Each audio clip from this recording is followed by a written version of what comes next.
दोस्तों नमस्कार, ये है मार्गदर्शन फॉर सिविल सर्विसेज। मैं अनुराग चौधरी।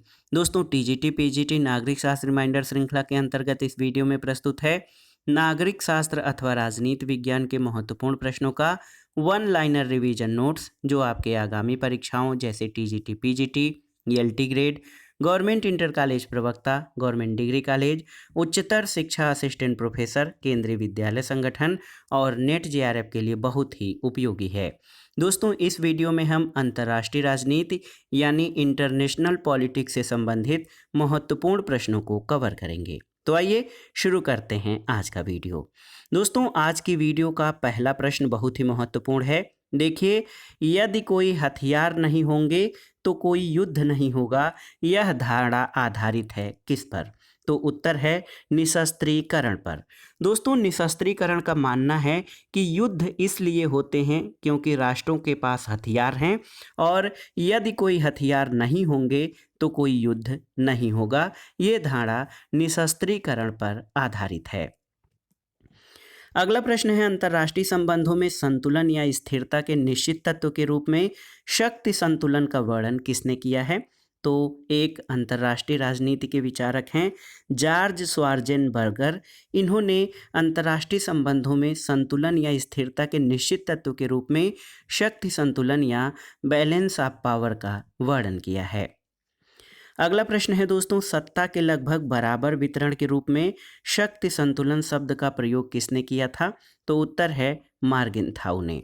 दोस्तों मार्गेनथाउ सत्ता के लगभग बराबर वितरण के रूप में शक्ति का संतुलन शब्द का उपयोग करते हैं। अगला प्रश्न है दोस्तों, ये देखिए बहुत ही महत्वपूर्ण प्रश्न है कि विदेश नीति में लंबी और अल्पकालिक प्रयासों की प्रकृति का निर्धारण क्या निर्धारित करता है? तो उत्तर है राष्ट्रीय हित यानी नेशनल इंटरेस्ट। दोस्तों किसी भी देश की विदेश नीति में लंबी और अल्पकालिक प्रयासों की प्रकृति का निर्धारण राष्ट्रीय हित के द्वारा होता है। अगला प्रश्न है जॉर्ज और कोहेन ने राष्ट्रीय हित की व्याख्या के 3 तत्वों में किसको शामिल किया है? तो उत्तर है भौतिक जीविता, स्वाधीनता और आर्थिक निर्वाह। तो याद रखिएगा, ये एक विचारक हैं जॉर्ज और कोहेन। इन्होंने राष्ट्रीय हित की व्याख्या में 3 तत्वों को शामिल किया है। एक तो भौतिक जीविता, दूसरा स्वाधीनता और तीसरा आर्थिक निर्वाह। अगला प्रश्न है, देखिए कौन सा सिद्धांत सभी के लिए एक और एक के लिए सभी यानी one for all and all for one के सिद्धांत पर आधारित है? तो उत्तर है सामूहिक सुरक्षा यानी कलेक्टिव सिक्योरिटी का सिद्धांत।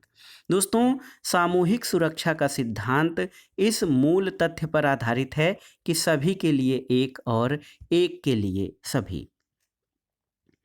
अगला प्रश्न है कौन सा हित प्राथमिक और अस्थायी दोनों हितों से उभर सकता है? तो उत्तर है परिवर्तनीय हित। दोस्तों कुछ हित परिवर्तनीय होते हैं जो देश काल और परिस्थितियों के अनुसार बदलते रहते हैं, और ये हित प्राथमिक और अस्थायी दोनों हितों से उभर सकता है। अगला प्रश्न है दोस्तों, देखिए किसे अंतर्राष्ट्रीय कानून या इंटरनेशनल लॉ का जन्मदाता माना जाता है? तो एक विचारक हैं ह्यूगो ग्रोशियस। दोस्तों ह्यूगो ग्रोशियस को अंतर्राष्ट्रीय विधि या अंतर्राष्ट्रीय कानून का जन्मदाता माना जाता है। अगला प्रश्न है समत्व से असमत्व में निरंतर परिवर्तित होने वाला क्या है? तो उत्तर है शक्ति का संतुलन यानी बैलेंस ऑफ पावर। ये समत्व से असमत्व में निरंतर परिवर्तित होने वाला है। अगला प्रश्न है सामूहिक सुरक्षा, शक्ति का संतुलन, राष्ट्रवाद, अंतर्राष्ट्रीय कानून तथा निशस्त्रीकरण में से किससे अधिक व्यवस्थित है? तो आपसे पूछा गया है कि जो सामूहिक सुरक्षा है वो शक्ति संतुलन, राष्ट्रवाद, अंतर्राष्ट्रीय कानून और निशस्त्रीकरण में किससे अधिक व्यवस्थित है? तो आप जान लीजिए कि जो सामूहिक सुरक्षा या कलेक्टिव सिक्योरिटी की अवधारणा है, ये शक्ति के संतुलन से अधिक व्यवस्थित है। अगला प्रश्न है दोस्तों, उन लक्ष्यों तथा उद्देश्यों या साध्यों के बारे में दूसरों को समझाने की कला क्या है जो सुरक्षित होने के लिए वांछित है? तो उत्तर है प्रचार प्रसार या प्रोपोगेंडा। ये उन लक्ष्यों और उद्देश्यों या साधनों के बारे में दूसरों को समझाने की कला है जो सुरक्षित होने के लिए वांछित है। अगला प्रश्न है दोस्तों, शक्ति संतुलन व्यवस्था के संतुलन का सबसे अधिक इस्तेमाल किया जाने वाला साधन क्या है? तो सहबंध, यानी एक राज्य का दूसरे राज्य से जो आपसी गठबंधन होता है यानी सहबंध है, ये शक्ति संतुलन व्यवस्था के संतुलन का सबसे अधिक प्रयोग किया जाने वाला साधन है। अगले प्रश्न पर आते हैं दोस्तों, बहुत ही महत्वपूर्ण प्रश्न है। किस वर्ष रूस ने घोषणा की कि अब वह नाटो देशों में हथियारों को लक्षित नहीं करेगा? तो याद रखिएगा, ये वर्ष था 1997 यानी 1997। 1997 में रूस ने घोषणा की थी कि अब वह नाटो देशों यानी नॉर्थ अटलांटिक ट्रीटी ऑर्गेनाइजेशन, जो कि एक सैनिक संगठन है, इन देशों में हथियारों को लक्षित नहीं करेगा। अगला प्रश्न है दोस्तों, किन देशों के मध्य फरक्का का विवाद है? तो फरक्का का विवाद आप जानते हैं कि भारत और बांग्लादेश के मध्य है, और आप जान लीजिए कि फरक्का का विवाद भारत और बांग्लादेश के मध्य पानी के बंटवारे से संबंधित है। अगला प्रश्न है, किस देश से भारत ने वर्ष 1992 में पूर्ण कूटनीतिक संबंध स्थापित किए? तो ये था इजरायल। दोस्तों 29 जनवरी 1992 को भारत की विदेश सचिव द्वारा इजरायल के साथ पूर्ण कूटनीतिक संबंध स्थापित करने के लिए भारत सरकार के निर्णय की घोषणा की गई।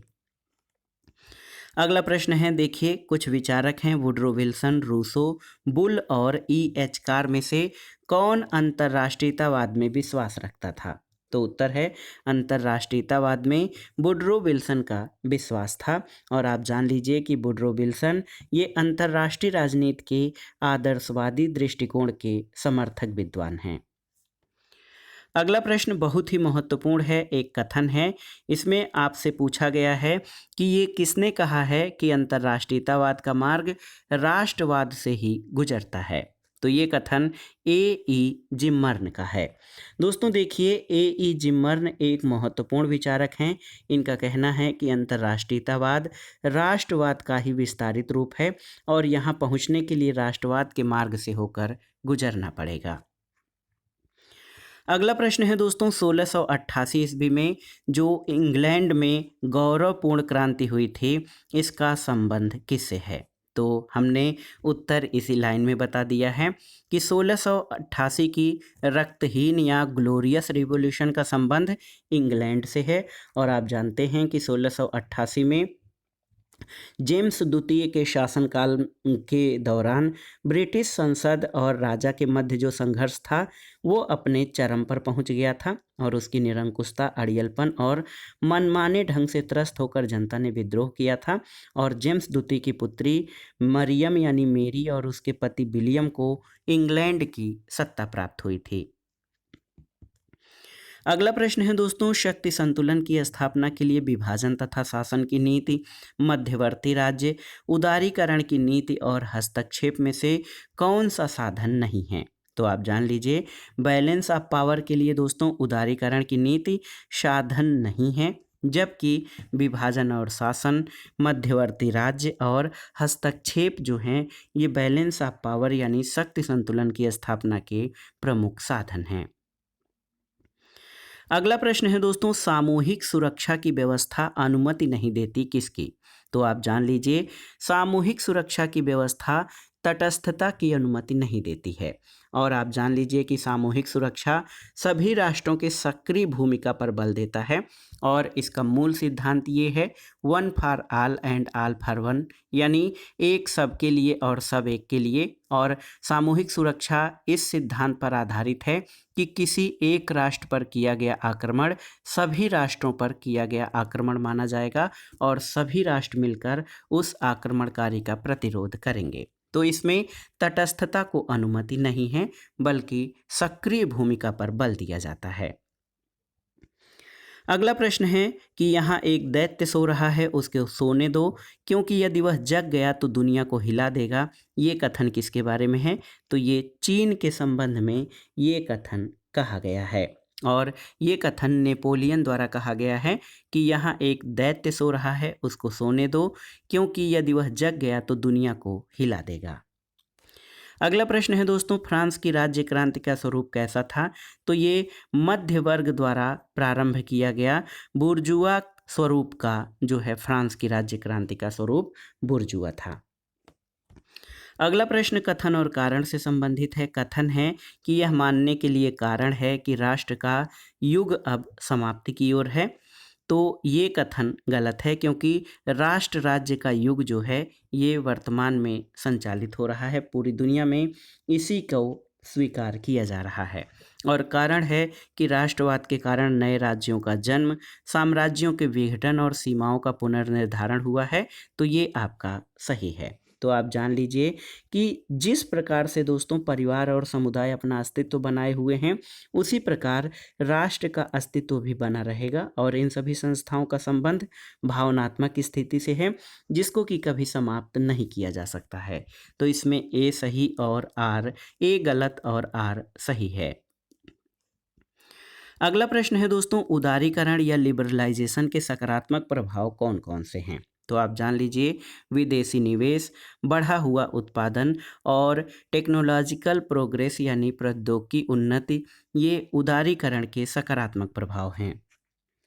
अगला प्रश्न है दोस्तों, प्रत्येक राज्य को उसके द्वारा अनुरक्षित अधिकारों के लिए जाना जाता है। ये किसका कथन है?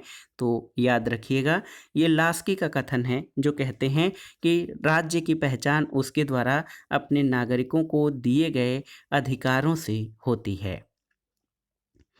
अगला प्रश्न है दोस्तों, यूएसएसआर यानी सोवियत संघ गणराज्य रूस के शांतिपूर्ण सह अस्तित्व की नीति शुरू की गई थी किसके द्वारा? तो उत्तर है एन ख्रुश्चेव के द्वारा। दोस्तों, एन ख्रुश्चेव ने यूएसएसआर के शांतिपूर्ण सह अस्तित्व की नीति प्रारंभ की थी। अगला प्रश्न है दोस्तों, शीतकाल की समाप्ति पर फ्रांसिस फुकुयामा ने इतिहास का अंत यानी एंड ऑफ हिस्ट्री का विचार दिया है। इसका अर्थ क्या है? तो उत्तर है कि एंड ऑफ हिस्ट्री का अर्थ है दोस्तों, जो उदारवादी और साम्यवाद यानी पूंजीवाद और साम्यवाद के बीच का जो सैद्धांतिक संघर्ष था वो अब समाप्त हो गया है और उदार पूंजीवादी जो राज्य है उस संकल्पना की विजय हुई है। अगला प्रश्न है दोस्तों, देखिए, वह घटना जिसको शीत युद्ध की समाप्ति का संकेत माना जाता है। तो उत्तर है शीत युद्ध की समाप्ति का संकेत 1989 में बर्लिन की दीवार का गिराया जाना था। अगला प्रश्न है दोस्तों, विकासशील देशों के अल्प विकास का कारण क्या है? तो इसका एक कारण नहीं बल्कि कई कारण हैं। इसमें जो ढांचागत सुविधाएं हैं इनका अभाव है, परंपरागत कृषि और कुशल और ईमानदार प्रशासकों का अभाव, ये विकासशील देशों के अल्प विकास का कारण है। अगला प्रश्न है दोस्तों, सन 1965 में भारत पाकिस्तान युद्ध के समय पाकिस्तान का शासक कौन था? तो ये अयूब खान था। दोस्तों, 1965 में जब भारत पाकिस्तान युद्ध हुआ था उस समय पाकिस्तान का राष्ट्रपति अयूब खान था। अगला प्रश्न है, भारत पाकिस्तान संबंधों के विषय में द्विपक्षीयता के सिद्धांत का समावेश कब किया गया था? तो उत्तर है शिमला समझौता में। दोस्तों, आप जान लीजिए, बहुत ही महत्वपूर्ण प्रश्न है ये। भारत और पाकिस्तान के संबंधों में द्विपक्षीयता के सिद्धांत का संयोग या समावेश शिमला समझौता के अंतर्गत किया गया था और 1972 में भारत पाकिस्तान युद्ध के बाद भारत और पाकिस्तान के मध्य शिमला में एक समझौते पर हस्ताक्षर हुए। इसको शिमला समझौता कहा जाता है और आप जान लीजिए कि इसमें भारत की तरफ से प्रधानमंत्री इंदिरा गांधी और पाकिस्तान की तरफ से जुल्फिकार अली भुट्टो शामिल हुए थे और इसी समझौते में भारत पाकिस्तान संबंधों के विषय में द्विपक्षीयता के सिद्धांत का समावेश किया गया था। अगला प्रश्न है दोस्तों, शिमला समझौते पर किसने हस्ताक्षर किए थे? तो प्रधानमंत्री इंदिरा गांधी और जुल्फिकार अली भुट्टो ने।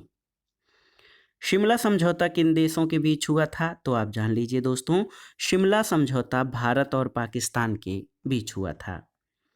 अगला प्रश्न है, बांग्लादेश में वर्ष 1971 में भारत के हस्तक्षेप का कारण क्या था? तो ये था आत्मरक्षा के लिए हस्तक्षेप।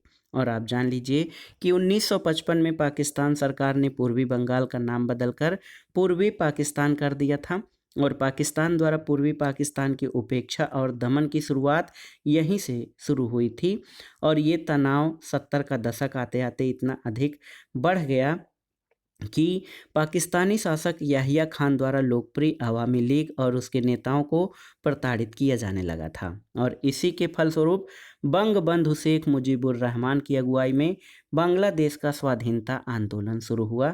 बांग्लादेश में लाखों बंगाली मारे गए और वर्ष 1971 के खूनी संघर्ष में 10 लाख से ज़्यादा बांग्लादेशी शरणार्थी भारत में शरण लेकर रहने लगे थे और अंत में दोस्तों 16 दिसंबर 1971 को भारतीय सेना के समक्ष जो है पाकिस्तानी सेना द्वारा आत्मसमर्पण किया गया और इसके बाद बांग्लादेश एक स्वतंत्र देश बना और शेख मुजीबुर रहमान इसके प्रथम प्रधानमंत्री बने थे।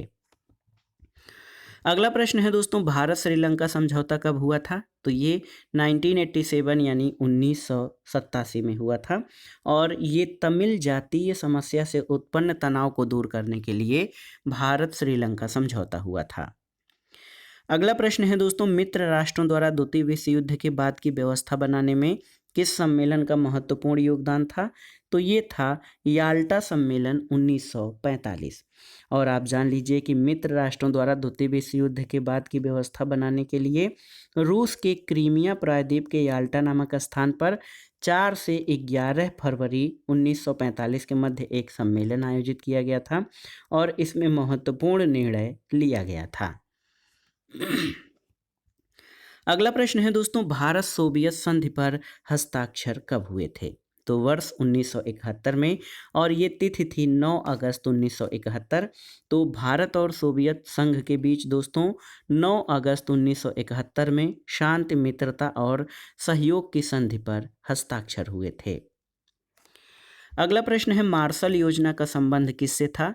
तो उत्तर है पश्चिम यूरोप की आर्थिक सहायता के लिए मार्शल योजना लागू की गई थी और अमेरिकी विदेश सचिव जॉर्ज मार्शल ने 5 जून 1947 को अपनी योजना की घोषणा हार्वर्ड विश्वविद्यालय में की थी और इस योजना को यूरोपियन रिकवरी प्लान के नाम से भी जाना जाता है और मार्शल द्वारा प्रतिपादित होने के कारण इसको मार्शल प्लान भी कहते हैं। अगला प्रश्न है दोस्तों, भूतपूर्व सोवियत संविधान ने अपनी संघीय इकाइयों को कुछ ऐसे अधिकार दिए थे जो भारतीय तथा अमेरिकी संघों ने अपनी इकाइयों को नहीं दिए हैं। ये 2 अधिकार कौन से थे? तो आप जान लीजिए, विदेशी शक्तियों के साथ संबंध स्थापित करने का अधिकार और संघ से अलग हो सकने का अधिकार दोस्तों ये भूतपूर्व सोवियत संघ में दिया गया था, लेकिन भारतीय और अमेरिकी राज्यों में जो है अमेरिकी संघीय व्यवस्था में ये अधिकार राज्यों को नहीं दिया गया है। अगला प्रश्न है दोस्तों, मिखाइल गोर्बाचेव ने प्रस्तावित किया था क्या? तो मिखाइल गोर्बाचेव ने पेरेस्त्रोइका और ग्लासनोस्त की नीति का प्रतिपादन किया था। दोस्तों, सोवियत संघ के राष्ट्रपति मिखाइल गोर्बाचेव ने पेरेस्त्रोइका यानी पुनर्निर्माण और ग्लासनोस्त यानी खुलेपन नामक कार्यक्रमों को प्रारंभ किया था और पेरेस्त्रोइका के द्वारा गोर्बाचेव आर्थिक विकास को तेज करके आर्थिक पुनर्निर्माण चाहते थे और ग्लासनोस्त पेरेस्त्रोइका का सामाजिक और राजनीतिक क्षेत्र में विस्तार था। अगला प्रश्न है, जब 1967 में आसियान की स्थापना हुई तब मलेशिया, सिंगापुर, लाओस और फिलीपींस में से कौन सा देश इसका सदस्य नहीं था? तो उत्तर है लाओस। दोस्तों, लाओस जो है प्रारंभ में आसियान का सदस्य नहीं था। अगला प्रश्न है, G15 देशों के प्रथम शिखर सम्मेलन 1990 का स्थल क्या था? तो याद रखिएगा कुआलालंपुर, मलेशिया। दोस्तों, G15 देशों का पहला शिखर सम्मेलन 1990 में कुआलालंपुर, मलेशिया में आयोजित किया गया था।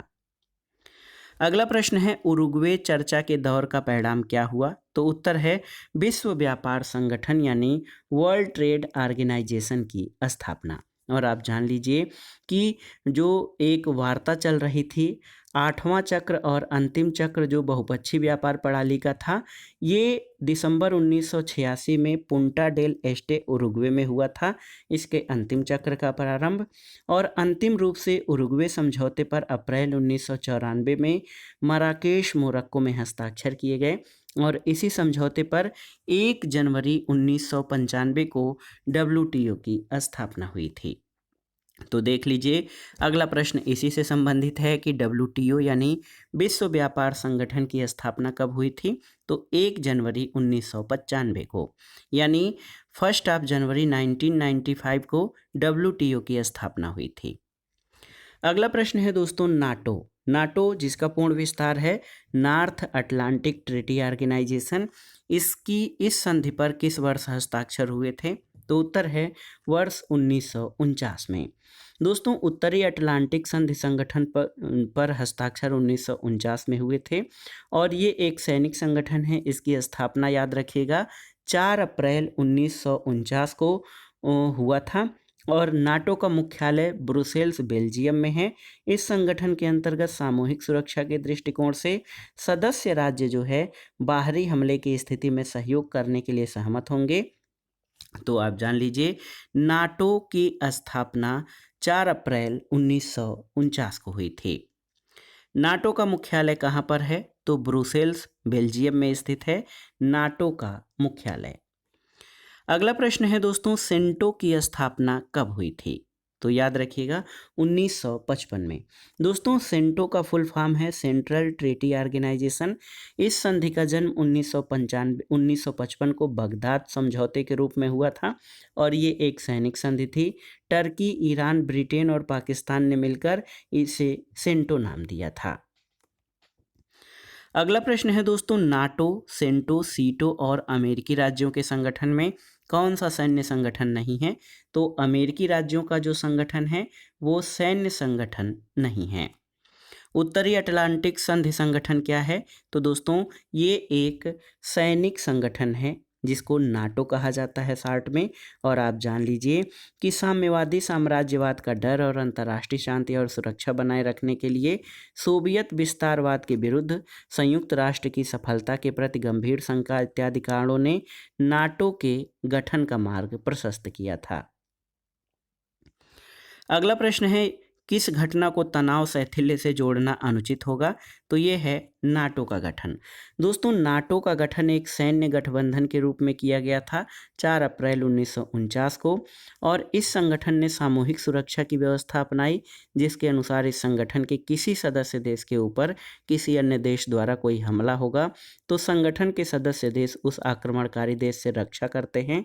और इसके अतिरिक्त अन्य जो चीज़ें हैं आप जान लीजिए कि ये तनाव शैथिल्य से इसको जोड़ना सही नहीं है। अगला प्रश्न है तनाव शैथिल्य से संबंधित घटनाएं कौन सी हैं? तो तनाव शैथिल्य या डिटेंट जो है इसके अंतर्गत निक्सन की चीन यात्रा, साल्ट यानी स्ट्रेटेजिक आर्म लिमिटेशन ट्रीटी की संधियां और अमेरिका की वियतनाम से वापसी, ये तनाव शैथिल्य की घटनाएं हैं। अगला प्रश्न है दोस्तों तृतीय विश्व यानी थर्ड वर्ल्ड पदावली या जो शब्दावली का प्रयोग सबसे पहले किसके द्वारा किया गया था? तो उत्तर है थर्ड वर्ल्ड या तृतीय विश्व पदावली का प्रयोग सबसे पहले अल्फ्रेड सावी के द्वारा किया गया था। अल्फ्रेड सावी फ्रांसीसी लेखक थे। इन्होंने 1952 में इस शब्द का प्रयोग किया था और सावी का इस शब्द का संकेत उन अफ्रीकी एशियाई देशों की तरफ था जो सदियों तक उपनिवेशवाद और साम्राज्यवाद की जकड़ में थे और तृतीय विश्व के देश प्रायः आर्थिक दृष्टि से पिछड़े और कृषि प्रधान अर्थव्यवस्था वाले देश हैं और यहाँ पर जो मुख्य विशेषताएं हैं उनमें तीव्र जनसंख्या वृद्धि, अस्थिर राजनीतिक व्यवस्था, भ्रष्टाचार जैसी समस्याएं हैं। अगला प्रश्न है दोस्तों तीसरी दुनिया से क्या तात्पर्य है? तो एशिया, अफ्रीका और लैटिन अमेरिका के देश जो पहले किसी देश के उपनिवेश थे उनको तीसरी दुनिया के देश कहा जाता है। अगला प्रश्न है तृतीय विश्व के देशों की मुख्य समस्याएं क्या हैं? तो आप जान लीजिए तीव्र जनसंख्या वृद्धि, अस्थिर राजनीतिक व्यवस्था, भ्रष्टाचार, गरीबी और बेरोजगारी, ये तृतीय विश्व के देशों की प्रमुख समस्याएं हैं। अगला प्रश्न है दोस्तों कौन से देश तृतीय विश्व के सदस्य हैं? तो आप जान लीजिए भारत, नाइजीरिया और श्रीलंका ये तृतीय विश्व के सदस्यों में शामिल हैं जबकि कनाडा, जापान, पूर्व सोवियत संघ, अमेरिका, जर्मनी और इसके अलावा कनाडा आदि देश ये विकसित देशों की श्रेणी में आते हैं। अगला प्रश्न बहुत ही महत्वपूर्ण है, परमाणु अप्रसार संधि कब अस्तित्व में आई थी? तो उत्तर है दोस्तों परमाणु अप्रसार संधि, जिसको एनपीटी नॉन प्रोलिफरेशन ट्रीटी कहा जाता है, इस पर 1 जुलाई 1968 को अमेरिका और अन्य 61 देशों ने हस्ताक्षर किया था। लेकिन ये संधि वास्तव में 5 मार्च 1970 को प्रभावी हुई थी, लेकिन 1968 में एनपीटी अस्तित्व में आई थी। अगला प्रश्न है दोस्तों, परमाणु अप्रसार संधि पर अमेरिका और सोवियत संघ ने कब हस्ताक्षर किया था? तो 1971 के पूर्व ही दोस्तों परमाणु अप्रसार संधि पर अमेरिका और सोवियत संघ ने 1968 में हस्ताक्षर किए थे। अगला प्रश्न है दोस्तों, शीत युद्ध या कोल्ड वार शब्द का प्रयोग सबसे पहले किसने किया था? तो उत्तर है बर्नार्ड बारूच ने। दोस्तों विशेष रूप से बर्नार्ड बारूच ने 1946 में पहली बार शीत युद्ध शब्द का प्रयोग किया था। और आप जान लीजिए कि शीत युद्ध जो है, पंडित जवाहरलाल नेहरू ने शीत युद्ध को निलंबित मृत्युदंड की संज्ञा दी थी। केपीएस मेनन के अनुसार यह दो विचारधाराओं पूंजीवाद बनाम साम्यवाद के बीच का युद्ध था। लेकिन वास्तव में देखा जाए तो द्वितीय विश्व युद्ध के बाद रूस और संयुक्त राज्य अमेरिका के बीच वैचारिक संघर्ष और तनाव की स्थिति हुई और इसमें कोई सीधे तौर पर हार्ड वार नहीं हुआ था, इसलिए इसको शीत युद्ध कहा जाता है। और आप जान लीजिए कि दोस्तों आप जानिए कि सामान्यतः शीत युद्ध शब्द का प्रयोग सबसे पहले अंग्रेज लेखक जॉर्ज ऑरवेल ने 19 अक्टूबर 1945 को you and the atomic bomb नाम से प्रकाशित अपने निबंध में किया था। लेकिन आप जान लीजिए कि इसको विस्तृत रूप में या विस्तार से इस शब्द का प्रयोग सबसे पहले बर्नार्ड बारूच के द्वारा किया गया था। अगला प्रश्न है दोस्तों, शीत युद्ध का अर्थ क्या है? तो महाशक्तियों यानी संयुक्त राज्य अमेरिका और पूर्व सोवियत संघ गणराज्य के बीच तनावपूर्ण संबंधों को शीत युद्ध की संज्ञा दी जाती है। अगला प्रश्न है दोस्तों, किनका संबंध शीत युद्ध से है? तो आप जान लीजिए फुलटन भाषण, ट्रूमैन सिद्धांत और मार्शल योजना, इन सभी घटनाओं का संबंध शीत युद्ध से है। अगला प्रश्न है दोस्तों, कौन सा शक्ति संतुलन की तकनीक है? तो हथियारों को जमा करना, राज्य क्षेत्र का विस्तार करना, बफर राज्यों का निर्माण करना, ये शक्ति संतुलन की तकनीक में शामिल हैं। अगला प्रश्न है बहुत ही महत्वपूर्ण है दोस्तों, यहाँ पर देखिए कि भारत के अपारस्परिकता के सिद्धांत पर आधारित अच्छे पड़ोसी की नीति का श्रेय दिया जाता है किसको? तो ये इंद्र कुमार गुजराल को। दोस्तों इंद्र कुमार गुजराल ने अपने विदेश मंत्रित्व कार्यकाल में आप देखिए कि गुजराल सिद्धांत या गुजराल डॉक्ट्रिन का प्रतिपादन किया था और इसमें भारत के पड़ोसी देशों के साथ संबंधों पर, अच्छे संबंधों पर बल दिया गया था। अगला प्रश्न है दोस्तों देखिए, यूएसएसआर को दुष्ट साम्राज्य की संज्ञा किसने दी थी? तो उत्तर है रोनाल्ड रीगन ने। दोस्तों रोनाल्ड रीगन ने पूर्व सोवियत संघ गणराज्य को दुष्ट साम्राज्य की संज्ञा दी थी। अगला प्रश्न है, शक्ति संतुलन एक महत्वपूर्ण सिद्धांत है किसका? तो अंतर्राष्ट्रीय राजनीति में यथार्थवादी विचारधारा का एक महत्वपूर्ण सिद्धांत है बैलेंस ऑफ पावर। अगला प्रश्न है, बेल्जियम और हॉलैंड किन देशों के बीच मध्यवर्ती राज्य का कार्य करते थे? तो उत्तर है फ्रांस और जर्मनी। दोस्तों ये बहुत ही महत्वपूर्ण प्रश्न है कि शक्ति संतुलन बनाए रखने के लिए मध्यवर्ती राज्य आवश्यक होते हैं, इनको बफर स्टेट कहा जाता है। और दोनों बड़े अमित्र देशों या शत्रु देशों के बीच में एक ऐसा राज्य बफर स्टेट कहलाता है जिससे उन दोनों के बीच सीधे तौर पर टकराहट या युद्ध करने से राहत मिलती है। अगला प्रश्न है, फ्रांसीसी और अमेरिकी क्रांतियों ने किस अवधारणा का समर्थन किया था?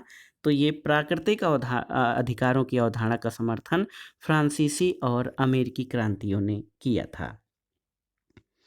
अगला प्रश्न है, कौन सा वर्ष क्यूबा संकट से जुड़ा हुआ है? तो याद रखिएगा क्यूबा संकट 1962 में उत्पन्न हुआ था और आप जान लीजिए कि क्यूबा में सोवियत संघ ने मिसाइल अड्डा बनाने का निर्णय लिया था। इसके विरोध स्वरूप संयुक्त राज्य अमेरिका ने 23 अक्टूबर 1962 को अमेरिका महाद्वीप की शांति और सुरक्षा को समाप्त करने का निर्णय लिया और क्यूबा के बंदरगाहों की नाकेबंदी कर दी थी और यही घटना क्यूबा संकट कहलाता है। अगला प्रश्न है, भारत ने इजराइल के साथ पूर्ण राजनयिक संबंध किस वर्ष स्थापित किए थे? तो 1992 में। कोलंबो प्रस्ताव का संबंध किससे है? तो दोस्तों कोलंबो प्रस्ताव का संबंध भारत चीन सीमा विवाद से है। ये भी प्रश्न बहुत ही महत्वपूर्ण है और आप जान लीजिए कि 21 नवंबर 1962 को चीन ने भारत के साथ युद्ध विराम की घोषणा की थी और 1962 में कोलंबो सम्मेलन गुटनिरपेक्ष राष्ट्रों ने मिलकर किया था। इसके फलस्वरूप 12 दिसंबर 1962 को भारत चीन विवाद के समाधान के लिए कोलंबो प्रस्ताव सामने आया था। अगला प्रश्न है, कोलंबो प्रस्ताव या कोलंबो समझौता 1962 का संबंध किससे है? तो भारत चीन सीमा विवाद से कोलंबो समझौता संबंधित है। अगला प्रश्न है दोस्तों, प्रथम विश्व युद्ध के पहले रूस और जर्मनी के बीच मध्यवर्ती राज्य कौन था? तो ये था पोलैंड। अगला प्रश्न है दोस्तों, मध्यवर्ती राज्य या बफर स्टेट का कार्य क्या है, आपको बताना है। तो उत्तर है, दो बड़े अमित्र यानी विरोधी या शत्रु देशों को अलग रखकर उसमें युद्ध छिड़ने की गुंजाइश को कम करना, ये बफर स्टेट का कार्य है। अगला प्रश्न है, भारत और चीन के बीच की लड़ाई किस वर्ष लड़ी गई थी? तो 1962 में। मैकमोहन रेखा कहाँ पर है? भारत और चीन के मध्य की जो रेखा है, सीमा रेखा, इसको मैकमोहन रेखा कहते हैं। अगला प्रश्न है, भारत और पाकिस्तान के मध्य कौन सी सीमा रेखा है? तो ये है रेड क्लिफ लाइन। और देखिए, हांगकांग ब्रिटेन द्वारा चीन को कब हस्तांतरित किया गया था? तो ये तिथि थी 30 जून 1997 को आधी रात को।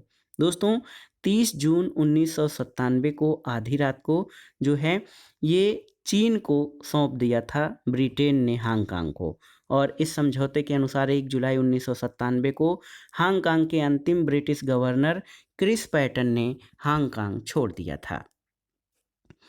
अगला प्रश्न है दोस्तों, देखिए वारसा पैक्ट समाप्त हुआ था कब? तो जुलाई 1991 में वारसा पैक्ट समाप्त हुआ था।